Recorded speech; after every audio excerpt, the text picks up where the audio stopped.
같이 합동하겠습니다. 17절, 18절. 아브라함은 시험을 받을 때에 믿음으로 이삭을 드렸으니 그런 약속들을 받은 자로 돼 그 외 아들을 드렸느니라. 그에게 이미 말씀하시기를 네 자손이라 칭할 자는 이삭으로 말미암으리라 하셨으니. 아멘. 지난주 말씀을 드릴 때에 시험, 하나님께서 주시는 시험은 우리 가운데 매우 유익하다, 좋은 것이다 라고 말씀드렸어요. 시험을 좋아할 사람은 아무도 없죠. 우리가 이 마인드를 먼저 분명하게 바꿔야 되죠. 시험은 좋은 거다. 하나님께로부터 오는 시험은 우리에게 매우 유익하다. 시험이 내포하고 있는 게 뭡니까? 시련이죠. 시험이 온다는 것은 힘들고 어렵고 때로는 잠 못 자고 때로는 고뇌의 시간들을 보내야 되는 것을 암시하고 내포하고 있어요. 이런 시간이 올 때에 지긋지긋해, 빨리 끝났으면 좋겠어 라고 이야기하면 시련은 시련으로 끝나지만 그 가운데에 그 시련이 시험이 되어서 유익하게 하기 위해서는 그 가운데에서 하나님의 뜻을 묻고 하나님에서 의지하고 하나님 이 가운데 어떻게 어떤 방법으로 풀어나가는 것이 하나님의 뜻입니까? 계속 묻고 이렇게 나아가다 보면 시련이 시험이 되고 훗날 그것이 유익하게 되어서 나중에 지나고 난 다음에 그 시기를 생각할 때 지긋지긋해, 다시는 떠올리고 싶지 않아, 이게 아니라 그 시기가 힘들고 어려웠지만 그 시간이 우리 가운데에 너무 약이 됐어, 너무 감사해 라고 고백할 수 있는 상황들로 바꿀 수 있기를 바랍니다. 그래서 하나님께서 주신 시험은 우리 가운데 유익하다, 이것을 여러분이 분명하게 가지고 있고 또 우리의 삶에 있는 시련들 또한 시험으로 바꾸어져서 감사함으로 기억될 수 있다. 이것을 꼭 기억하시라고 말씀을 드렸어요. 여러분, 중요한 게 지금 현재의 문제예요. 지금 현재 여러분이 겪고 있는 문제들, 어려움들에 대해서 내가 어떻게 생각을 하고 어떻게 감정적으로 반응을 하고 내가 어떻게 무슨 말들을 내뱉느냐가 지금 여러분 삶의 시련들이 시험이 되어서 유익해질 수 있거나 아니면 계속 시련 가운데에 고뇌하다 끝날 수 있다는 거예요. 그래서 지금 내 삶에 있는 어려운 문제들을 보세요. 그리고 그런 문제들을 내가 어떻게 바라보고 있고 어떻게 대하고 있고 어떻게 말하고 있는지를 한번 자기 자신을 객관적으로 살펴보세요. 우리 너무나 이기적이고 자기중심적이거든요. 객관적으로 못 봐요.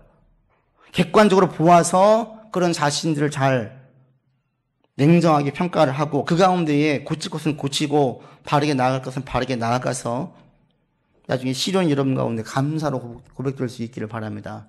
아멘. 이렇게 믿음의 삶을 사는 사람들은 처음에는 간헐적으로 감사가 나와요. 그러나 이게 이제 내재되어지고 쭉쭉 경험이 축적되어지면 나중에는 저절로 나와요. 감사가. 힘들지만 괴롭지만 그 가운데 찬양을 해요. 그 가운데 주님께 고백을 해요. 그러면서 점점 찬송과 감사가 더 많이 나오게 되는 것을 볼 수 있습니다. 그러니까 우리가 딱 마인드를 다시 한번 합시다. 하나님께서 주시는 시험은 이 자체가 축복이다. 그게 왜 축복이냐? 오늘 그 아브라함이 시험하신 여러 가지 과정이 있는데 시험을 통해서 살펴보면은 이 하나님께서 주신 시험이 우리에게 왜 유익한지, 그리고 오늘 또 한 가지 살펴볼 것은 하나님께서 우리 가운데 제일 먼저 주신 시험이 무엇인지, 이것들을 한번 여러분 우리가 함께 나눠보기를 원합니다. 하나님께서 주신 시험이 우리 가운데 왜 유익한지 아십니까? 가장 우리 가운데 이게 왜 유익하냐? 첫 번째, 시험은 모든 사람에게 주는 게 아니거든요. 하나님의 시험은 아무나에게 주지 않아요. 하나님의 시험은 믿음의 사람들에게 줘요. 세상의 시험을 예를 들어 봅시다. 세상의 시험은 누구나 다 모든 시험을 볼 수 있습니까? 테스트 보는 시험들이. 대학교에서 시험이 있어요. 그러면 모든 사람이 대학교 시험을 다 볼 수 있습니까? 아니에요. 누가 봐요? 그 대학에 다니는 사람들만 그 시험을 봐요. 똑같이 하나님이 우리 가운데 주신 시험이라는 것은 모든 사람들이 겪는 게 아니라 하나님의 자녀들만 그 시험을 겪어요. 이게 특권이에요, 사실은. 그럴 때 시험이라는 것을 어떤 과정을 거쳐서 누구한테 시험을 주시느냐, 과정들이 있어요. 오늘 여러분 아브라함이 처음에 나와 있던 그 창세기 한번 보시면서 같이 말씀을 나누겠습니다. 여러분 창세기 12장에 한번 보십시오. 제일 처음 하나님께서 부르시는 게 창세기 12장 1절로 3절이죠. 창세기 12장 1절로 3절 우리 같이 읽겠습니다. 여호와께서 아브라함에게 이르시되 너는 너의 고향과 친척과 아비의 집을 떠나 내가 내게 보여줄 땅으로 가라. 내가 너로 큰 민족을 이루고 내게 복을 주어 내 이름을 창대하게 하려니 너는 복이 될지라. 너를 축복하는 자에게 내가 복을 내리고 너를 저주하는 자에게 내가 저주하리니 땅의 모든 족속이 너로 말미암아 복을 얻을 것이라 하신지라. 하나님께서 아브라함이 제일 첫 번째 딱 주신 말씀이에요.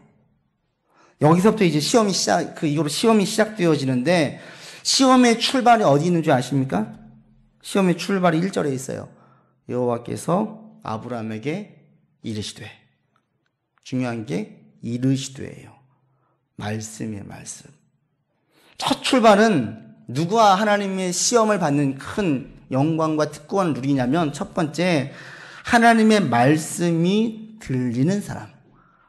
하나님의 말씀을 듣는 사람들에게서 하나님의 시험이 있지 아무에게나 시험하지 않아요. 신앙에서 제일 중요한 게 뭔지 아십니까? 제일 중요한 게 말씀이 들려야 돼요. 말씀이. 은혜가 임하면 제일 먼저 오는 사인이 뭐예요? 말씀이 꼭 내 얘기를 하고 있어요. 내 얘기를. 내 마음이 무디어지고 영적으로 감각을 무디어지면 그 말씀은 전부 다 남의 얘기로 들리는데, 하나님의 은혜가 임하면 점점 그 말씀이 다 내 얘기예요. 내 얘기. 성경을 읽을 때에도 내 마음에 감동과 감안을 주는 말씀들이 여기저기 계속 나오는 거예요. 이게 뭐예요? 말씀이 들리는 거예요. 이런 사람에게 하나님의 시험이 있고 하나님의 역사가 있습니다. 전 여러분들 그래서 가장 중요한 게 신앙생활할 때 하나님의 말씀이 계속 들려지는 은혜가 있기를 바랍니다. 음성이 들려지는. 예수님도 말씀하시잖아요. 내 양은 내 음성을 듣고 나는 그들을 알고 그들은 나를 따른다. 요한복음의 말씀이 있어요. 내 양은 내 음성을 듣는다는 거예요. 우리가 여호와의 말씀이 자꾸 들려야 돼요. 그래서 우리 가운데 정말 중요한 게 뭐냐면, 말씀이 들리기 위해서 우리의 마음의 밭을 옥토밭으로 유지해야 돼요. 그러니까 죄 짓지 마세요. 누군가를 미워하는 것을 오래 가지지 마세요. 누군가 원수 맺지 마세요. 이게 다 왜 그런지 아십니까? 우리의 마음의 밭을 옥토밭 되어서 주의 말씀을 들으려고. 내가 누군가를 증오하고 미워해 보세요. 말씀이 안 들려요. 누군가 원수 맺어 보세요. 점점 마음이 완고해져요. 안 들려요. 말씀을 걸러들어요. 우리가 죄를 지어 보세요. 그럼 영적으로 무디어져서 어느 순간부터 하나님이 두렵지도 않아요. 심판이 두렵지 않아요. 축복이 별로 유익이 되지 않아요. 그래서 우리의 마음의 밭을 유지하는 게 대단히 중요해요. 그럴 때 제가 볼 때 지금 우리 한국 사회는 하나님의 말씀을 듣는 게 너무 어려운 시기가 됐어요. 성경이 없을 때에는 직통으로 말씀하셨어요. 근데 지금은 성경을 통해서, 성령의 감동을 통해서 우리 가운데 말씀하세요. 그때 가장 중요한 게 뭔지 아십니까? 조용히 고요한 시간을 갖는 거예요. 고요한 시간. 근데 오늘날은 우리 한국 사회는 우리를 내버려 두지 않아요. 제가 가끔 지하철을 타면 사진을 찍고 싶은 충동이 생겨요. 어떤 사진이냐면 꼭 담아놓고 싶은데 못 담았는데, 전부 다 앉아있으면 전부 다 뭘 해요? 다 휴대폰 보고 있어요. 정말. 그 앉아서 책을 보고 있거나 사색하는 사람들은 거의 찾아보기 힘들어요. 전부 다 휴대폰을 봐요. 휴대폰 내용을 슬쩍 봐요. 뭘 보면 대부분 뭔지 아십니까? 게임. 어른도 똑같아요. 게임. 아니면 만화, 아니면 드라마, 이런 걸 봐요. 가만히 자기가 무엇인가 말씀을 조용히 음미하고 묵상하고 사색하는 시간들을 가질 수가 없어요. 여러분 삶을 한번 살펴보세요. 혼자 있을 때 뭐 하십니까? 저도 그럴 때가 한두 번이 아니에요. 저도 모르게 무지무식한 휴대폰으로 손이 가요. 요즘 아들과 전쟁하고 있어요. 틈만 나면 휴대폰 가지고. 그지가 오늘이야? 어른들은 안 그렇습니까? 똑같아요. 시간만 있으면 휴대폰을 봐요. 근데 휴대폰은 우리를 즐겁게 하고 귀를 간지럽게 하는데 우리 영적으로는 아무 유익이 없다라는 거예요. 시골에 가면 저녁만 되면 깜깜해져요. 인터넷도 안 되는 곳에는 할 게 없어요. 그럼 뭐 합니까? 진짜 사색하는 거예요. 근데 우리에게 영적으로 살찌워지는 것, 주의 음성을 듣는 가장 좋은 게 뭐냐면 조용하게 주의 말씀을 곱씹어보는 거예요. 곱씹어보는 거. 가끔씩 여러분 휴대폰을 그냥 한쪽에다 내버려두고 내팽개치고 조용히 들었던 말씀들을 가만히 묵상해 보시라는 거예요. 곱씹어보는 시간들을 가져보세요. 그것이 우리로 하여금 주의 말씀을 듣고 싶은 마음이 자꾸 들게 만들어요. 이렇게 되어져야 우리가 여호와의 말씀이 들려지고 말씀이 들려져야 그때부터 이 믿음의 길을 걸어가기 시작해요. 말씀이 들려질 때 이 들려지는 말씀의 특성이 뭔지 아십니까? 그래서 여러분 오늘 12장 다시 한번 보십시오. 이 창세기 12장에 보시면 특징이 뭐냐면 맨 마지막에 보세요. 12장에 보시면 동사를 보시면 너는 아버지 집을 떠나라. 줄 땅으로 가라. 1절에서 말씀을 주실 때에 제일 첫 번째 주시는 말씀의 특성은 이걸 여러 가지 이야기할 수 있어요. 해석도 해요. 그러나 가장 큰 틀에서의 특징은 뭐냐면 행동이에요. 행동. 여호와의 말씀이 딱 임할 때 이 말씀의 특성은 우리 가운데 가만히 앉아있는 게 아니라 사색을 통해서 주의 말씀이 들렸을 때 그 들림은 우리에게 행동을 요구해요. 말씀은 살아있어요. 어느 철학가의 말처럼 명상하는 시간이 아니라 우리가 사색하는 이유는 그 말씀을 우리의 삶으로 행동으로 옮기기 위한 사색이에요. 구약과 신약이 다 동일합니다. 하나님께서 말씀하시는 모든 말씀들을 가만히 보면 구약에서도 그렇고 신약도 마찬가지인데 여호와의 말씀은 듣고 앉아있는 게 말씀이 아니었어요. 예수님도 마찬가지였습니다. 주의 말씀을 선포하실 때에 언제 구원이 임했냐, 언제 하나님의 역사가 있었냐라고 얘기할 때 아멘 할 때 역사가 있었다고 얘기하지 않아요. 세리장 삭개오가 자기 재산을 절반을 털어가지고 나눠주겠다고 이야기할 때 주님께서 말씀하십니다. 이 집의 구원에 이르렀다라고 얘기하세요. 그때 이야기하세요. 아멘. 주로 고백합니다. 이때의 구원이 이르렀다고 이야기하지 않고 행동으로 옮길 때에. 가늠하도 잡힌 여인에게 말씀하세요. 나도 너를 정죄하지 않겠다. 가라. 그럴 때에 그냥 죄사함만 용서 얘기하지 않으십니다. 붙이는 말씀이 뭐예요? 가서 다시는 그런 죄를 짓지 말라. 행동을 요구하세요. 우리의 신앙은 가만히 듣고 이해하고 그냥 묵상하고 사색하고 여기 설교를 들으면서 저 마음을 따뜻하게 하고 즐겁게 하는 것, 이게 은혜가 아니에요. 하나님께서 우리에게 원하시는 것은 우리가 눈물 흘리는 기도, 여기서 중단되는 걸 원하지 않으세요. 그래, 너 눈물 흘리고 기도하는 거 좋다. 그런데 그 기도한 것처럼 나가서 행동해라라고 얘기하세요. 여기까지 가야지 주님께서 받으시지, 눈물 흘리고 기도하고 있는 것, 마음의 감동을 보고 기뻐하는 것, 이것 자체를 하나님께서 크게 보지 않는다고요. 크게 보시는 것은 우리의 행위예요, 행위. 이것은 오늘날 아무리 강조해도 지나치지 않습니다, 오늘날. 왜? 언젠가부터 자꾸 이 루터와 칼빈을 통한 믿음이 구원은 믿음으로 받는다는 그 믿음을 자꾸 행동을 배제하고 이성의 이해로, 마음으로 받는 것을 자꾸 믿음으로 우리가 나누려고 해요. 그런데 그들은 그렇게 하지 않았어요. 루터나 칼빈이나 전부 다 말씀을 듣고 이해하는 것을 구원으로 보지 않았어요. 믿음으로 구원받는다는 것은 단순히 고백이 아니었어요.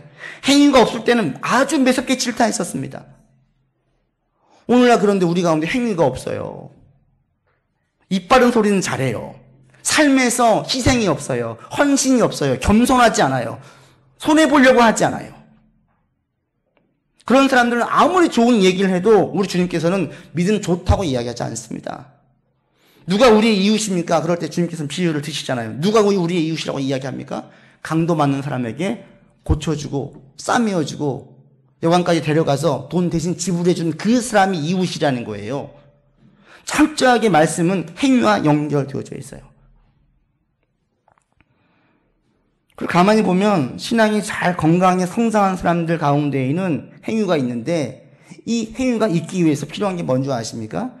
사색이에요, 사색. 기독교는 머리를 안 쓰는, 설교 시간에 여러분이 아무런 머리를 안 쓰고 있다. 이것은 설교가 좋은 설교가 아니에요. 깔깔대고 웃고 끝났다. 이것은 설교 아니에요. 여호와의 말씀은 계속 우리의 머리를 자꾸 돌리게 만들어야 돼요. 들으면서 자꾸 고민해보게 만들어야 돼요. 어떤 고민? 삶에서 적용하기 위한 고민. 이 말씀이 지금 내 삶에 어떤 적용을 해야 되지? 나 어떻게 해야지 이게 하나님께서 옳은 이야기지? 고민하는 거예요. 그러려면 조용한 고요한 시간이 필요해요. 모든 것들을 다 차단하고 여호와의 말씀만 가지고 계속 곱씹는 거예요. 곱씹다 보면 나를 객관적으로 볼 수 있어요. 나의 행위를 객관적으로 볼 수 있어요. 자기의 상황을 믿음의 눈으로 바라볼 수 있어요. 그때에 나오는 행동들이 믿음의 역사예요. 그래서 믿음이 잘 성장한 사람들 보면은 생각하는 이성의 작용을 잘해요. 제자랑 같지만 저는 설교할 때 앉아 들을 때, 설교를 안 하고 제가 들을 때 저는 한 번도 졸아본 적이 없어요. 딱 한 번 졸았었어요. 한 번. 송구 영신 예배 때. 제가 졸지 않을 수 있었던 이유는 뭔지 아세요? 저는 썼어요, 계속. 제 마음에 울리는 말씀이 있으면 그때부터 그 말씀을 가지고 저는 사색했어요. 계속. 하나님, 이거 제 삶에 어떻게 정교해지죠? 요즘 누가 미운데 이 말씀이 탁 울렸어요. 그때부터 저 혼자 막 소설을 쓰고 있어요. 일기를 써요. 그러니까 가만히 머리를 중단하지 않았어요. 근데 그것이 저에게는 매우 큰 유익이었음이 분명합니다. 여러분도 마찬가지예요. 말씀을 들을 때에 이 말씀이 내 삶에 어떻게 맞는지를 여러분의 이성은 자꾸 적용을 시켜야 돼요. 그렇지 않으면 우리는 원래 이적이고 워낙 안주하는 걸 좋아해요. 그 자리에 앉아있는 것, 안정적인 것들을 추구하는 게 우리의 육체예요. 우리가 성장하지 못하게 만드는 게 우리의 육신이에요. 이게 우리를 가로막아요. 지금의 자리가 너무나 편해요. 그러면 이 자리 이대로를 유지하고 싶어요. 더 올라가고 싶지 않아요. 그럴 때 주님께서 뭘 주세요? 시험을 주시는 거예요. 안주하지 말라고. 그때 깨달아요. 근데 그 시험은 그래서 우리를 사랑하는 시험이에요. 영적으로 도태되지 말라고. 말씀을 들을 때 여러분 사색하고 곰곰이 묵상하는 시간들이 있기를 바랍니다. 딱 와닿는 말씀이 있으면요, 휴대폰 맨 앞에다 놓으세요. 그리고 볼 때마다 보시고 혼자 지하철 타고 가실 때, 혼자 있을 때, 한번 운전하실 때도 마찬가지예요. 라디오도 끄시고 가끔씩 다 끄시고 그냥 말씀 하나 가지고 계속 곰곰이 묵상하면서 그냥 가보세요. 운전하면서. 그것들이 우리한테 자꾸 품어주시는 그 은혜와 유익, 영적인 유익은 여러분 설교 100편 되는 것보다 나아요. 때론. 그렇게 말씀을 계속 곱씹고 묵상하다 보면요, 마음이 밝아져요. 진짜 영안의 눈이 떠져요. 달리 보여요. 달리 해석되어져요. 이것은 제가 아무리 얘기해도 안 돼요. 왜? 이건 성령의 역할이에요. 제가 하는 게 아니에요. 하나님께서 깨달음을 주셔야 돼요. 그러기 위한 첫 번째가 들리고 그 들림에 대한 말씀을 가지고 순종해야 되는 거예요. 여러분 가운데 이런 말씀을 가지고 곰곰이 묵상하고 사색하고 때로는 그 말씀 한 구절을 가지고 와닿는 게 있으면 그 구절을 쭉 한번 적어보세요. 일기도 좋고 무엇도 좋아요. 쭉 적어나가 보세요. 그러다 보면 우리 가운데 주시는 새로운 은혜가 있어요. 그리고 이런 시간을 갖다 보면 그런 분들에게 특별한 경험을 하게 돼요. 그 경험이 뭔지 아십니까? 오늘 아브라함에게 그대로 보여지고 있습니다. 창세기 12장 다시 한번 보십시오. 12장에 보시면 7절 보세요.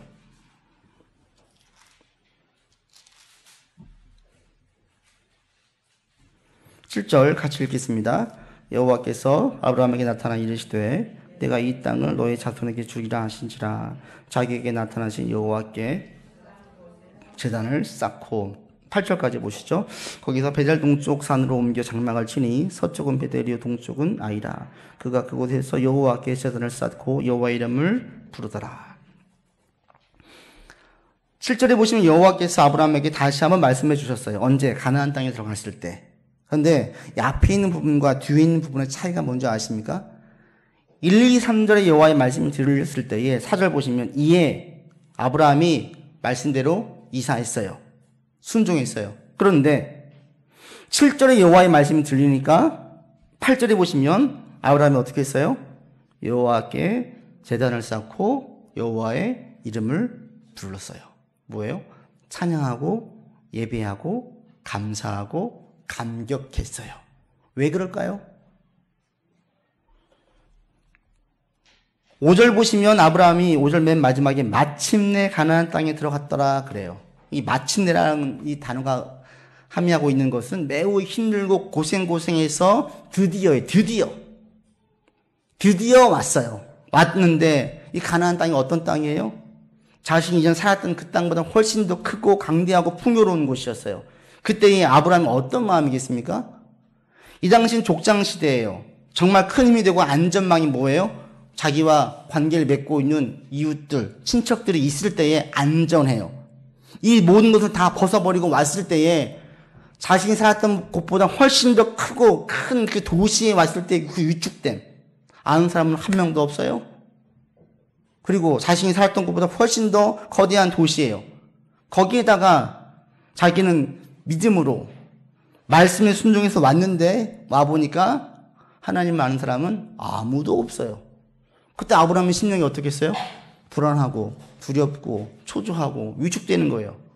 그때 여호와께서 7절에 말씀하시는 거예요. 그 자리에서 여호와께서 아브라함에게 그때 나타났어요. 이때 아브라함 느끼는 게 뭐였겠어요? 하나님 안 계신다. 여기는 없어. 내가 어떻게 하지? 불안과 초조 가운데 있을 그때에 하나님께서 나타나셔가지고 말씀해 주신 거예요. 그때 그 말씀이 아브라함에게는 매우 큰 감동이 됐어요. 우리가 말씀을 들렸어요? 곰곰이 사색한 다음에 말씀에 순종했어요? 그러면 그 다음에 오는 게 뭐예요? 힘들고 수고해요. 믿음의 길로 가보세요. 다 지지해주고 축복해 줍니까? 아니에요. 오늘날도 교회 다니는 사람들은 많지만 신실하게 신앙생활을 하는 사람들은 매우 적어요. 내가 신실하게 신앙생활을 하면은 또 왜 그래 그러지? 너를 보면서 내가 도전을 받아라고 이야기하지 않아요. 이렇게 유별나게 굴어? 이렇게 나오지? 그럼 우리를 보면서 내가 부끄럽다라고 이야기하지 않아요. 우리가 믿음의 길을 따라서 나아갈 때 말씀 들려서 들림에 순종해 나아가면 주변에서의 반응은 힘들고 어려워요. 나밖에 없는 것 같아요. 근데 그때에 하나님의 은혜가 임해요. 어떤 하나님? 나에게 개인적으로 나타나서 말씀해 주신 하나님. 이때에 아는 하나님은 이전에 알고 있었던 하나님과는 비교가 안 돼요. 자기만의 개인적인 하나님을 만나는 거예요. 내 삶에 어떤 문제가 있어요? 그 문제를 가지고 기도했어요. 하나님 이거 어떻게 해야 됩니까? 기도했었어요.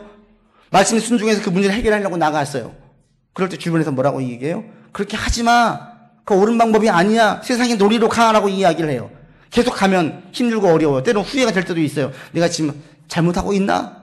그때에 주신 은혜가 있어요. 뭐예요? 나에게 직접 개입해 주셔가지고 하나님께서 말씀해 주시는 거예요.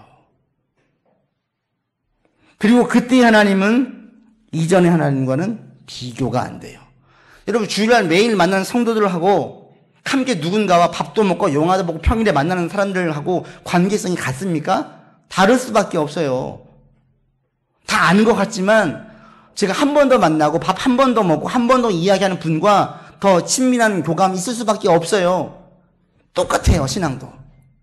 하나님을 믿었어요. 찬양을 했어요. 그러나 그 하나님과 자기 삶에 크고 곤고한 어려운 문제가 있었는데 어느 순간에 그 문제 가운데 함께 하신 하나님을 보았어요. 그때 그 느끼는 그 하나님의 그 하나님은 완전히 달라요.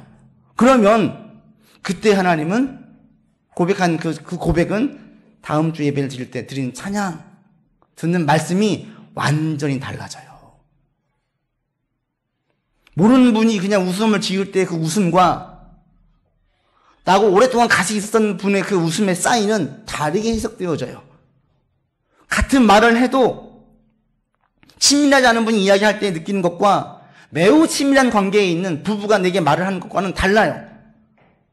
문장이 올라갈 때와 내려갈 때 그 느낌과 감정은 우리 읽어요. 똑같아요. 하나님과 깊은 교감을 딱 가지고 개인적인 만남이 있는 분들은 찬양을 드릴 때에, 말씀을 드릴 때에 이게 달리 들려요. 달리 와닿아요. 더 깊이 있게 느껴져요. 그래서 신앙이 말씀이 들려지고 순종으로 이어지면요. 그 다음 만나는 과정이 뭐냐면 자기만의 하나님을 만나요. 자기만의 하나님. 나만의 하나님을 경험하게 되어져요. 어떤 분은 부부싸움 하다가 하나님 만났대요. 하나님의 은혜를 알았대요. 남편이 하도 속을 썩여가지고 그렇게 대판 싸우는데 문득 드는 생각이 뭐냐면 내가 남편 때문에 이렇게 속상한데 가만 생각해 보니까 하나님께서 나 때문에 얼마나 속상하셨을까 이 생각이 갑자기 들더래요. 갑자기. 그래서 그때 막 울었대요. 남편은 뭣도 모르고 우니까 미안해 그랬는데 사실은 미안한 게 아니라 하나님께 죄송해서 막 울었다라는 거예요. 또 어느 분이 그런 고백을 하는 거예요. 부부싸움 하다가도 거기 계신 하나님 만날 수가 있어요. 그러면 그때 하나님은 그 이전 하나님과는 완전히 달라요. 여러분들에게 이런 경험이 있기를 바라요. 그리고 사실 믿음의 길을 바로 걸어가는 분들은 다 이런 경험이 있어요. 그래서 하나님은 죽은 자의 하나님이 아니라 산 자의 하나님이에요. 하나님은 아브라함의 하나님, 또 성경에 나와 있는 인물로 선포되어진 하나님으로도 즐거워하시지만 더 즐거워하고 원하시는 것은 뭔지 아십니까? 나의 하나님. 제가 저의 하나님 고백되어지는 것. 여러분이 여러분 하나님 고백하는 것. 이걸 더 원하신다고요. 우리가 같이 친교를 할 때에 제가 만난 하나님을 만났어요. 고백을 했어요. 이런 문제가 있었는데 이 가운데 이런 은혜를 주셨어요. 다른 분이 또 얘기하는 거예요. 저는요 이런 가운데 이렇게 하나님을 만났어요. 지난주 이렇게 되게 말씀해 주셨어요. 이렇게 위로해 주셨어요. 또 다른 분이 또 이야기를 해요. 뭐가 돼요? 그 자리가 산 증인의 자리가 되는 거예요.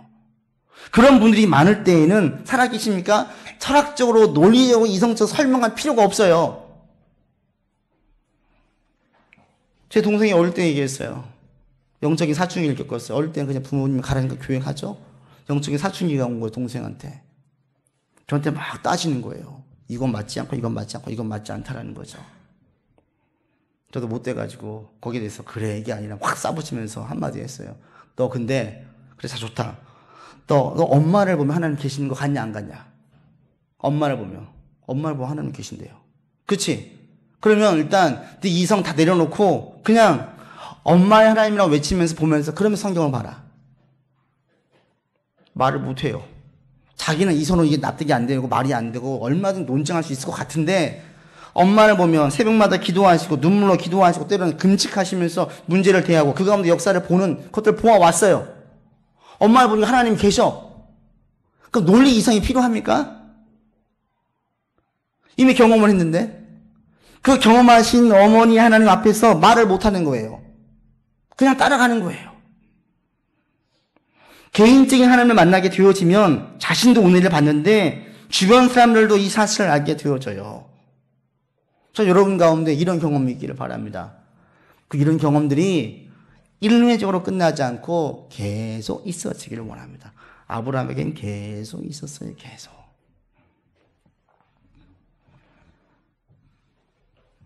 우리가 말씀을 드릴 때 사색하고 묵상해서 순종으로 이어져요. 순종할 때 힘들고 어렵지만 견디고 계속 견디고 믿음으로 나아가면 나만의 하나님을 만나. 지극히 개인적인 지금 이 자리에 계시는 내 삶의 문제에 관심을 주시는 나의 하나님을 만나게 되어져요.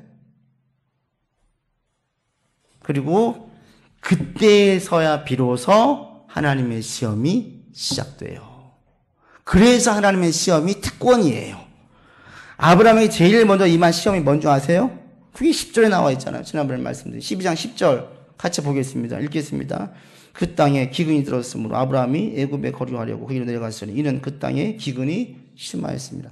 왜 하나님은 그 땅에 기근이 임하게 하는 거예요? 왜 기근이 있는 땅으로 데리고 가요?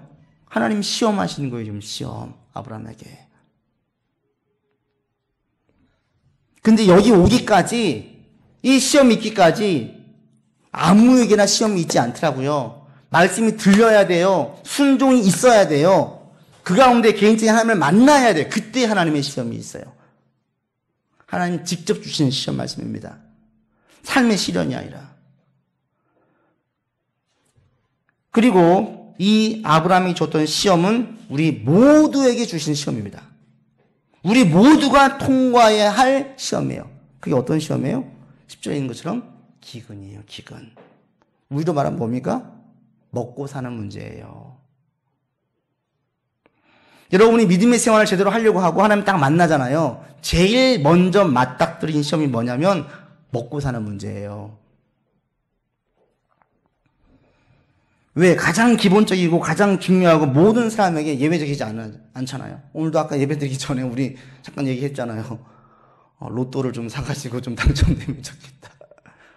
제가 농담으로 핀잔했지만 이게 왜 우리 가운데 느껴져요? 우리는 이게 매우 피부로 와닿아요. 실질적으로 실제적이에요. 모든 사람이 다 그래요. 없으면 너무 힘들어요. 곤고해져요. 근데 이 문제를 신앙적으로 잘 해결하지 못하면 그 다음 단계로 올라갈 수 없어요. 그래서 하나님은 아브라함이 제일 먼저 하신 테스트가 뭐냐면 먹고 사는 문제를 세상의 방식을 따를래? 믿음의 방식을 따를래? 이걸 제일 먼저 물었어요. 그리고 아브라함은 세상의 방식을 따랐다가 된통 당하고 그때 건져주신 하나님을 통하여서 하나님께 다시는 먹고 사는 문제는 자기 식대로 갔잖아요.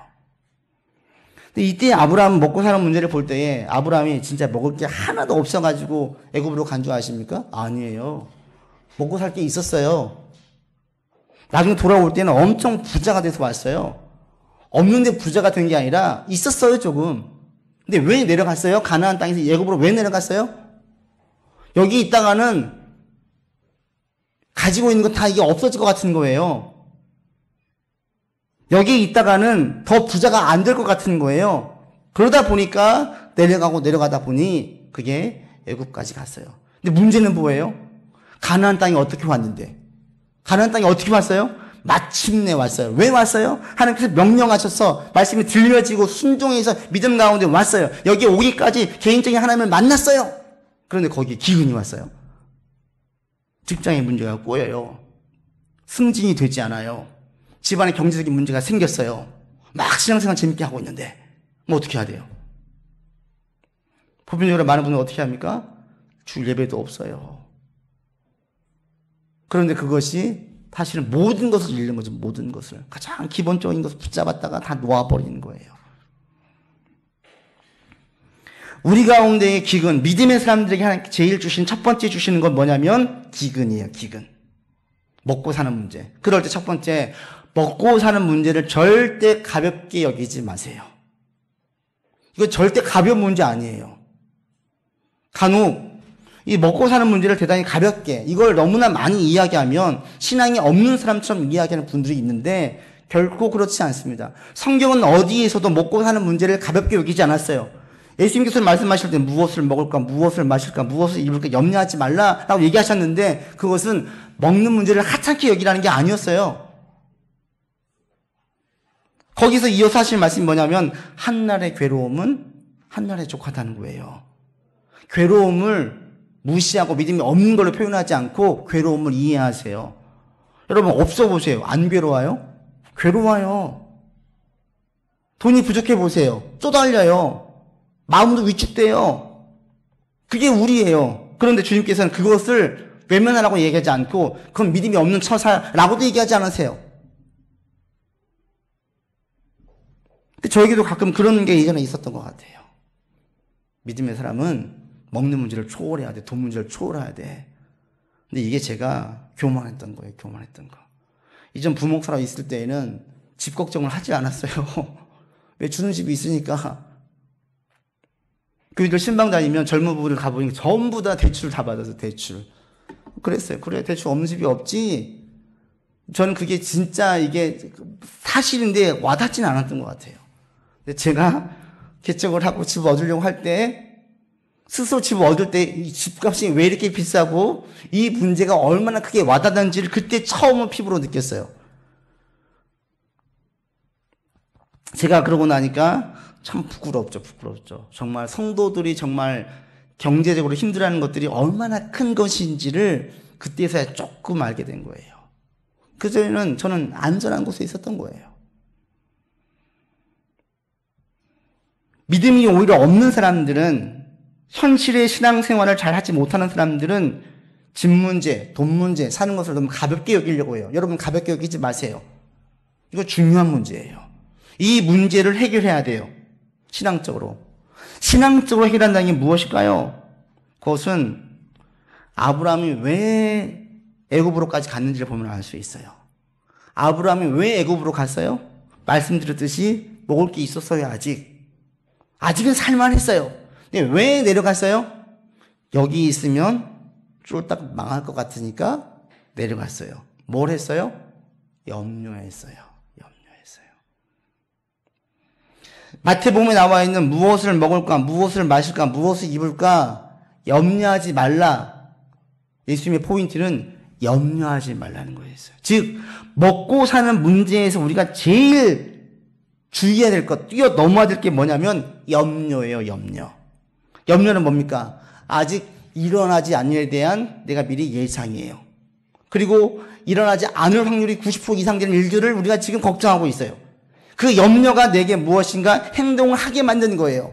그 염려가 무엇인가 감정적인 반응과 불안과 초조를 불러일으켜서 무엇인가 행동하고 안전망을 추구하지 않으면 안 되게 만드는 거예요. 그것이 아브라함에게는 자꾸 내려가게 했어요. 여기 있으면 안 되겠어. 기근이 왔어. 가지고 있던 양들, 소들 다 이거 어떻게 해? 죽을 것 같아. 옮겼어요. 갔더니 좋았어요? 애굽에 내려갈 때는 가장 살기 좋고 더 안전한 곳이라고 생각을 해서 애굽으로 갔는데 애굽에 갔을 때 아브라함은 아내를 빼앗겼어요. 아내를 빼앗겼다는 것은 아브라함에게는 전 행복한 것이 아니었어요. 애굽은 안전한 곳이 아니었습니다. 살기 좋은 곳이 아니었습니다. 그때 하나님 나타나셔가지고 아브라함을 건져주세요. 깨우쳐주시는 거예요. 훈련이에요. 먹고 사는 문제를 가지고 고민하세요. 그러나 염려로 그 문제를 풀려고 하지는 마세요. 그리고 염려가 가득하면 하나님이 기억나잖아요. 가나안 땅에 약속을 받고 왔어요. 그러면 기근이 왔을 때 뭘 해야 돼요? 하나님, 여기를 떠나갈까요? 말까요? 버틸까요? 물어야 돼요. 묻지 않아요. 기도하지 않아요. 그냥 자기 보기에 좋은 땅으로 계속 옮겨가는 거예요. 염려가. 그러면서 하나님도 잊어버려요. 말씀도 없어요. 가만 보니까 오늘날 한국 사회 가운데에서 우리를 가장 힘들게 하는 것, 현대인들이 이전 과거보다도 지금 잘 살긴 하는데 과거보다 훨씬 더 많이 힘들어하고 가지고 있는 게 뭔지 아십니까? 염려예요, 염려. 70년대 살았던 그분들에게 지금 여기다 놓으면 그분은 염려할까요? 안 그럴걸요. 오히려 우리를 보면서 사치한다고 할걸요. 우리는 상대적이고 환경에 금방 순응해요. 금방 적응해요. 그래서 같이 염려하는데 이 염려라는 것이 상대적이거든요. 대단히 상대적이에요. 없는 사람에게는 100만 원만 있어도 염려가 없어요. 있는 사람에게는 10억, 100억 있어도 염려가 되어져요.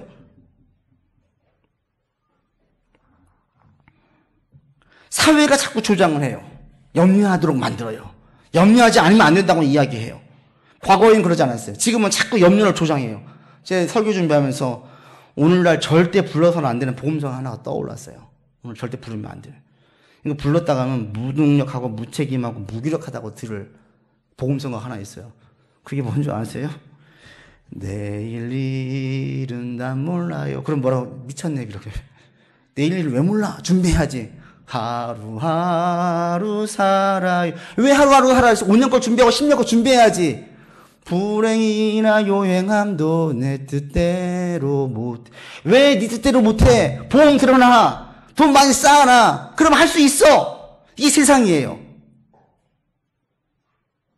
가만 보니까 이 찬양 불렀다가는 세상 사람들이 볼 때는 듣기 싫어요. 그럼 무기력해요. 우리를 무기력하게 만들어요. 우리를 무능력하게 만들어요. 무책임하게 만드는 그런 찬양이 어디 있어요? 이렇게 얘기할 거라고요. 근데 그 찬양이 진짜 복음이에요. 우리에게 원하시는 삶의 방향은 이거예요. 하나님 원하시는 삶의 지침은 이거예요. 여러분, 염려로 일을 진행하지 마세요. 염려로.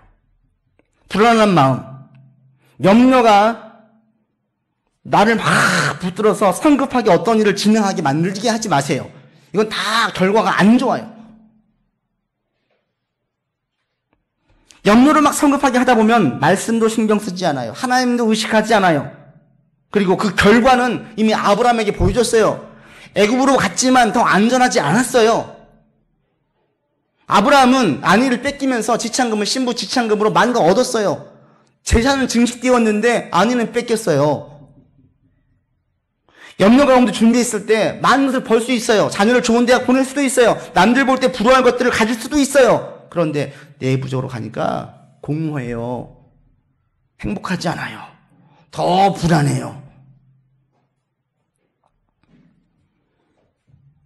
오늘의 괴로움은 오늘로 족합니다. 괴로움 오면은 괴로움이 없는 것처럼 얘기하지 마세요. 괴로움 받으세요. 힘들어요? 힘들어 하세요. 그런데 염려로 가지 마세요.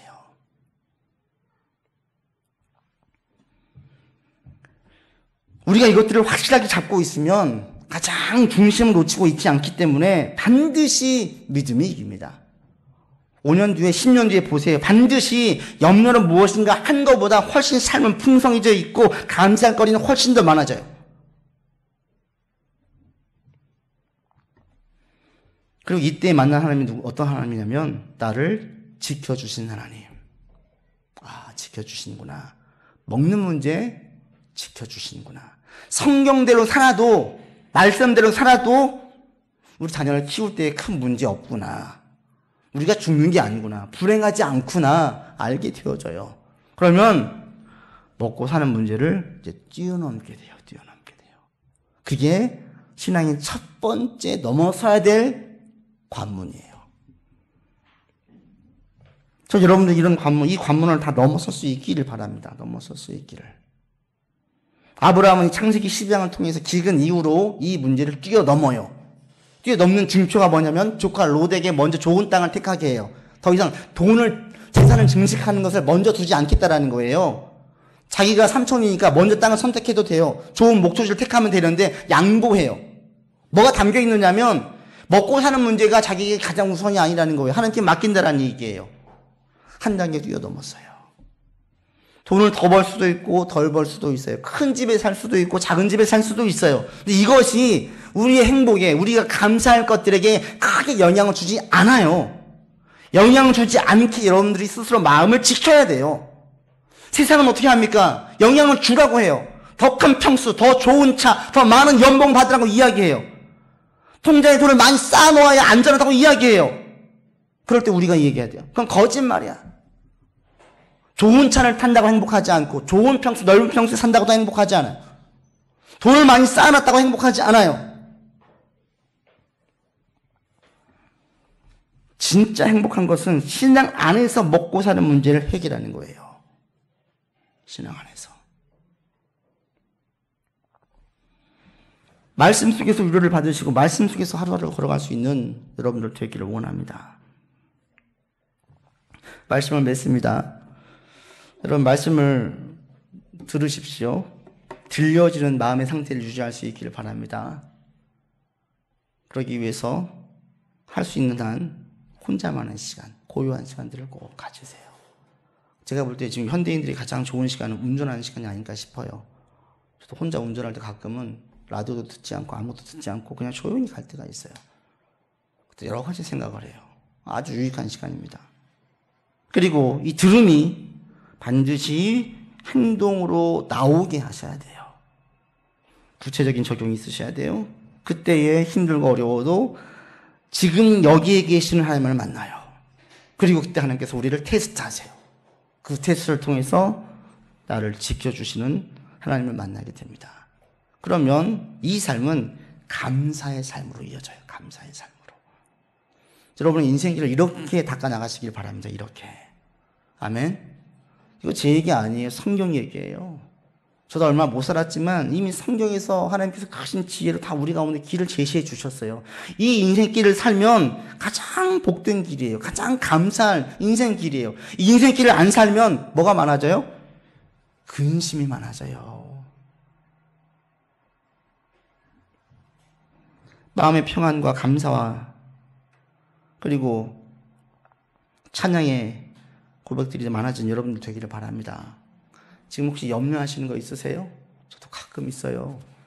교회를 생각을 하고 성도를 생각을 하고 우리 아이를 생각할 때에 염려가 들어올 때가 있어요. 근데 염려가 제 가운데에서 또아리를 투고 있게 하진 않아요. 똑같습니다. 여러분 삶에 염려가 올 때 그것이 거짓된 염려라면 믿음으로 내치고 믿음으로 새로 우리 인생을 바르게 세워서 믿음의 길로만 걸어갈 수 있는 여러분들 되기를 바랍니다. 아멘. 힘들고 어려우세요? 하나님 시험이 있으세요? 특권인 줄 아세요? 아무에게나 주지 않아요. 믿음 가운데 이 시기를 이겨내고 또 삶의 시련도 믿음 가운데 이겨낼 수 있기를 바랍니다. 기도합시다. 우리를 시험하시는 하나님, 하나님의 시험은 특권이었습니다. 그 시험 우리를 살찌우게 하고 영적으로 평안하게 하고 궁극적으로 감사하게 만듭니다. 하나님, 우리가 이 길을 걸어갈 수 있도록 인도하여 주시옵소서. 우리의 삶의 원칙과 방향과 지침들이 이렇게 세워질 수 있도록 인도하여 주시옵소서. 주의 말씀이 자꾸 들려지는 은혜가 있게 해주십시오. 내 마음을 치고 내 삶을 치고 내 머리를 깨우쳐주는 말씀들이 자꾸 들려지게 하여 주시옵소서. 또 그 말씀을 계속 곱씹고 사색하고 묵상하여서 우리의 삶에 잘 적용할 수 있는 우리 이런 지적인 지각을 계속 활용하기를 원합니다. 순종으로 이어지게 하시고 그때에 나의 개인적인 하나님을 만나게 해주시고 그리고 그 가운데 나를 시험하신 주님을 통하여서 우리의 믿음이 한 단계 성장할 수 있도록 인도하여 주옵소서. 우리 구주 예수 그리스도 이름으로 기도드립니다.